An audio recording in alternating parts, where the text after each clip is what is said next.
And that's one of the words that I had, is that he is saying, do not fear. I know what I'm doing. I am a good father, and I know how to take care of you. I am big enough.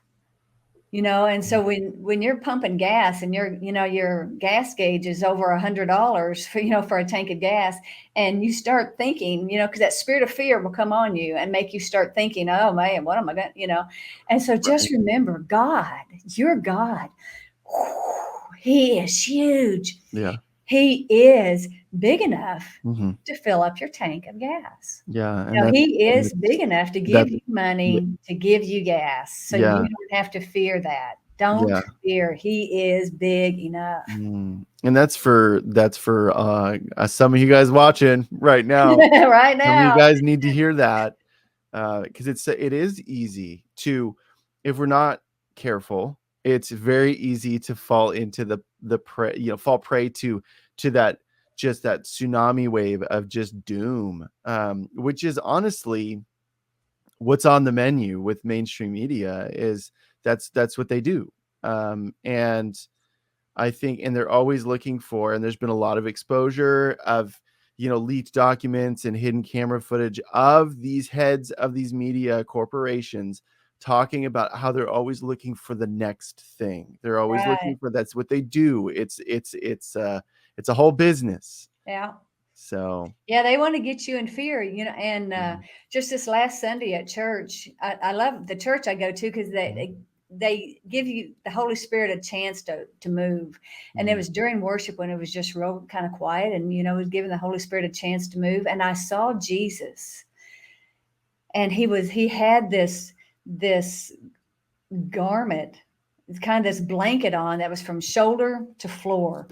And it was roses, and it was a thick, and the roses were huge roses. They weren't like little teacup roses. So it was actually like actual roses. It wasn't like a rose pattern. Right. Okay. It was like a blanket of roses. Wow. That he had. And it was huge. It went all the way down to the floor, and it was bright. It was beautiful, thick, healthy roses. And I could tell that these roses, they weren't like stuck in styrofoam or something. They were and that's how the roses are in heaven, is they are so thick and so full of life. And they were just like mingled together. And he was wearing this blanket like of roses. And I started walking up to him. And that's a key too. Whenever you see Jesus in these encounters, walk up to him, go up to him. Don't be afraid of him. He's super nice. He's really nice. he's gentle and he's kind. Yeah. And so I was walking up to him, and he opens up this blanket of roses, and he says, I will win this race.